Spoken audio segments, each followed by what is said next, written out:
Hi, welcome everyone. I'm Swafia Ames, Managing Director at Brighter Strategies, and today we're exploring something every growing organization faces but few openly discuss.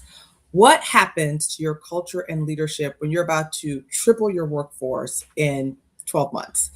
I'm joined by Tracey Lancaster Miller, Executive Vice President and founding member of Peake Releaf, a cannabis dispensary here in Rockville, Maryland. Tracey wears many hats. I'm only going to tell you about a few.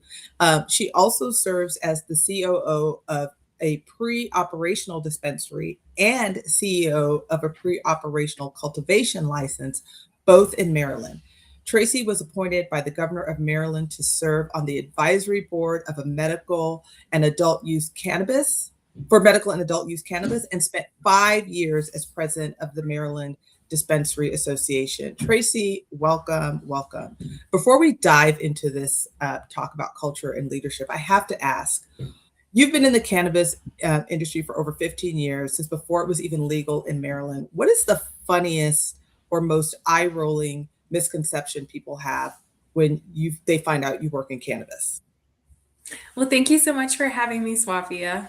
I'm really excited to be here. I think that especially in the early days when medical was first starting in Maryland, a lot of people heard that I worked in the cannabis industry and they really didn't know if it was legal or if they believed that it was legal. They would just think that I got to play with weed all day.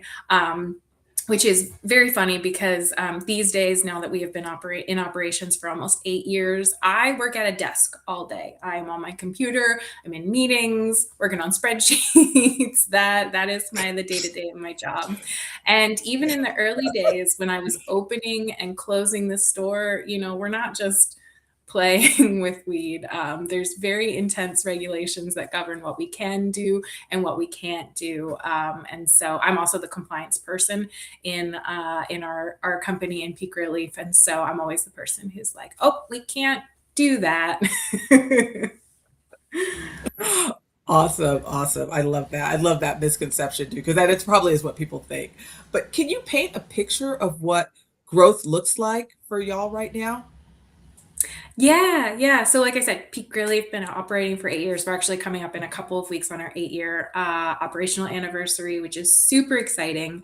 And hopefully, in the next month or so, the second company, the pre operational dispensary, which is called Peak 70, that is going to be opening. So, that's super exciting. At Peak Relief, the company has 45 employees. So, that is what we're used to running. And the new dispensary, that company is going to have 25 employees. So we're looking at, quite a few more employees there to be managing. And then next year, the cultivation license is going to be opening. That company is going to have in phase one about 75 employees, and in phase two, it's going to be up to 120 employees. So we're looking at like all in all 150, 175, a lot of employees. So in the next year, that's a whole lot of scaling that we have to be getting ready for. Oh my gosh, that is extraordinary and in such a compressed time frame. And when you looked at that trajectory and when you reflect even on the amount of time, effort, and energy that it took y'all to get Peak Relief up and running, and I know from conversations and working with y'all that sometimes y'all were literally up all night, what were the leadership challenges that you knew you had to address?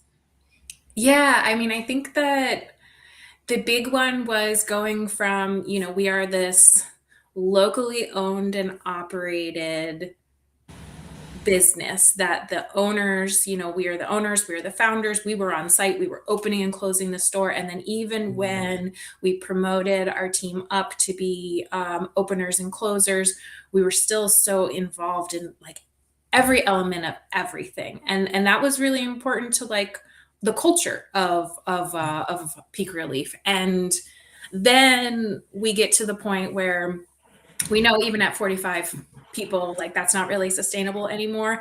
And now we have two new companies coming online, and that level of founder and owner integration into everything is just not possible anymore. So how are we going to get ourselves to the point that we can retain our culture and scale to where we need to be without losing the essence of who we are and what we represent. Yeah, I mean, that's the $1 million question, right? I think a lot of leaders can relate to that tension between, hey, we've gotten this far by doing it this way, or it's always worked, but then you won't be able to scale. It's like what got you here won't get you to where you're going, kind of thing. And so as you're facing this moment where you know something needs to shift, you know, you've got all these different realities coming at you. Walk us through the what the executive team decided to do differently. Yeah, so, we saw the writing on the wall that this is not scalable even at this size. Like we need some support. So that's where we knew we needed to seek outside resources, external support. And that is where one of my business partners, one of the founders, he found you guys, Brighter Strategies. And we did the work with you. That was incredibly helpful. You gave us a lot of tools that we were able to implement and still are implementing, really learning what is going to really work best for us. And so we created a team charter with different agreements, and we also have been implementing Releafe, which Releafe has been one of the tools that I think has been, especially in the short term as well, the most immediately impactful for us, because we went from everybody having to be involved in basically everything to now when we can use Releafe as a tool, we know who is leading different initiatives, who's the one who's making the final decisions, who do we need to make sure is involved in the conversations to make sure that all of that has happened as it should, and then who needs to just be informed about what's happening, but doesn't necessarily need to be taking up all the time to be part of the meetings that are making the decisions. So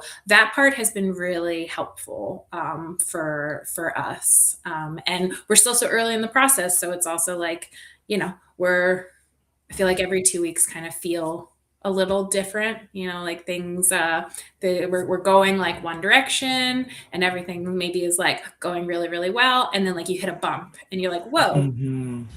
what happened there? Why didn't that work? And then you kind of have to like talk about it and you're like, okay, well, like, does what we're doing, does that still work? But we just need to like anticipate this, or do we need to do it slightly different?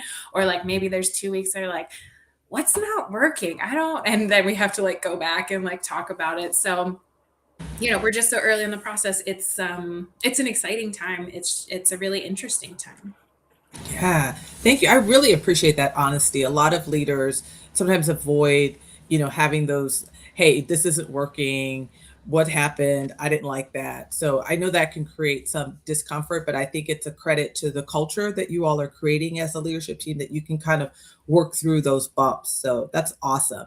So you're still in the middle of this transformation, which I think makes your perspectives really valuable. I know you haven't wrapped it all up yet in a neat bow and it's not like done and dusted, but what are you learning about just sort of your leadership dynamics and culture as you navigate this journey with your co-founders and the rest of your executive team?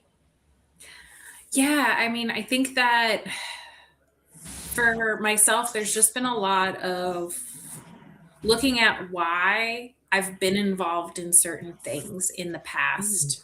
A lot of the time it's like it's by default, because like somebody had to do it. So it's like just something that you did.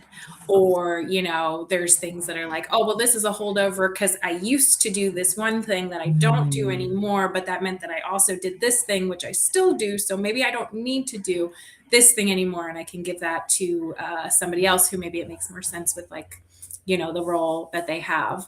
But mostly it's been for me a lot of thinking about, why am I involved in this? Is this something that like, is this a control thing with me where I'm like, maybe I need to like step back and Mhm. like let other people handle this? Or is this something that shows some of our like the cultural significance for me of like this is an important thing for me to continue to maintain, because it is like an essence of our culture of having a founder who does this thing, or is involved in, whatever part of the business we might be talking about. Yeah. No, again, thank you for that honesty and vulnerability. I think that's so important, that not lack of that heightened sort of self awareness. I think is so critical as you reflect and refine how you lead the rest of the team. All right, so let's look forward though. So as you look ahead to the next 12 to 18 months, what do you want folks to know about the Peake Releafe family and culture? What do you want to share? I think that one of the things that's important to know about our story is, we're one of the small mom and pop operations.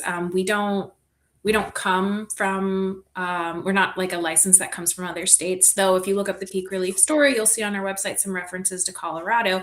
And that is because myself and one of my business partners, one of the other founders, we moved out to Colorado. We're from Maryland, moved out to Colorado before there was a legal industry in Maryland. And we worked and got our experience in the cannabis industry out there.